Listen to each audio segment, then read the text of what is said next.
କରୁଛୁ ଆଉ ଯେ ହବ ଆମର ଯେଉଁ କ୍ରୀଡ଼ାବିତ ଯାହାର ଇଚ୍ଛା ଅଛି ତାଙ୍କୁ ନେଇକି ଯିବୁ। ଆଜ୍ଞା ଗୋଟେ 15 ଦିନରେ ଗୋଟେ ପଡ଼ିଆ ହେଲା ୱାର୍ଲଡ କପ୍ ହକି ଖେଳିବା ପାଇଁ ଗୋଟେ ରାଉରକେଲାରେ ଗୋଟେ ବିରାଟ ପଡ଼ିଆ ହେଲା 15 ଦିନରେ ସେଇଟା ହେଇଥିଲା। ଆପଣ ଆମର ହକି ପାଇଁ ଆମର ମନଙ୍କର ଖେଳାଳିମାନେ ଗୋଟେ ଟିକେ ଦୁଃଖିତ ଥିଲେ ବୋଲି ଆମର ଟିକେ ଖବର ଆସିଲା। ଜନସାଧାରଣ ଦୁଃଖିତ ଥିଲେ ଖେଳାଳିମାନେ ତାଙ୍କ ପାଇଁ କିଛି ଆମର ପଡ଼ିଆର ଉନ୍ନତିକରଣ ପାଇଁ କ'ଣ ପଦକ୍ଷେପ ନେବେ କି ଆଗାମୀ ଦିନରେ ଆପଣ? ସ୍ପୋର୍ଟସ ଆସୋସିଏସନ ତରଫରୁ ତାଙ୍କର ଦୁଃଖ ବ୍ୟକ୍ତ କରିଥିଲେ।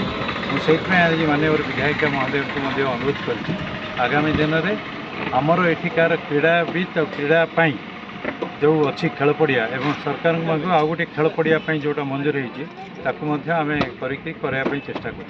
ଆପଣ ଗୁରୁ ଦାୟିତ୍ୱ ଦିଆହେଇଥିଲା ହିନ୍ଦୋଳ ଏନ୍ଏସିକୁ ଆପଣଙ୍କୁ ଗୁରୁ ଦାୟିତ୍ୱ ଦିଆଯାଇଥିଲା। ଆପଣ କାଲି ରାତିରେ ଯେତିକି ସମୟ ବ୍ୟସ୍ତ ରହିଛନ୍ତି ସବୁ ରାତିରେ ପହଞ୍ଚିବା ପାଇଁ ଆପଣ ଶୋଇଛନ୍ତି ନା ଶୋଇନାହାନ୍ତି? ଗୁରୁ ଦାୟିତ୍ୱ ଯେଉଁଟା ଦିଆହେଇଥିଲା ଗୁରୁ ଦାୟିତ୍ୱ ଲଘୁ କରିଦେଲେ ଆପଣମାନଙ୍କ ସହଯୋଗରେ। ଆପଣ ରାତିରେ କାଲି ଶୋଇଛନ୍ତି ନା ଶୋଇନାହାନ୍ତି? ଶୋଇ ଆରାମ ମନରେ ଗୋଟେ ଭୟ ବି ଲାଗୁଥିଲା କାର୍ଯ୍ୟକ୍ରମଟି ହେବ ଏତେ ଜଣ ଆସିବ କେମିତି ମୁଁ ତାଙ୍କୁ ଆଜ୍ଞା ଲାଇନ୍ ମଝିରେ କଟି ଯାଉଥିଲା ହିନ୍ଦୋଳ ଏନ୍ଏସିରେ ଲାଇନ୍ର ସମସ୍ୟା ହେଉଥିଲା ଆପଣ ଏଠି ଭାବିଥିଲେ କି ଲାଇନ୍ କାଳେ କଟିଯିବ ପ୍ରୋଗ୍ରାମ ସକ୍ସେସ୍ ହେଇପାରିବ ନାହିଁ? ଆମେ ସବ୍ କଲେକ୍ଟର ମହାଶୟ ଅଲରେଡ଼ି ଆମର ଯିଏ ଅଛନ୍ତି ଆମ ଡିପ୍ୟୁଟି ଯିଏ ଅଛନ୍ତି ତରାଇ ବାବୁଙ୍କୁ କହିଥିଲେ ମଝିରେ ଗୋଟେ 10 ମିନିଟ୍ ବ୍ୟାଘାତ ହେଇଥିଲା।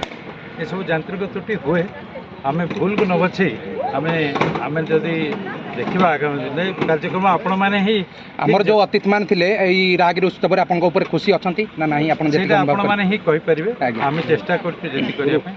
ଆଉ ମୁଁ ଧନ୍ୟବାଦ ଦେବି ଯେଉଁ ସାଉଣ୍ଡ ଟିମ୍ ଆସିଥିଲେ ଆଉ ଆମର ଯେଉଁ ଘୋଷକ ଘୋଷିକା ଆସିଥିଲେ ସେମାନେ ମଧ୍ୟ କାର୍ଯ୍ୟକ୍ରମକୁ ଜୀବନ୍ତ ବୋଲି କରୁଥିଲେ। ଆଜ୍ଞା ଧନ୍ୟବାଦ।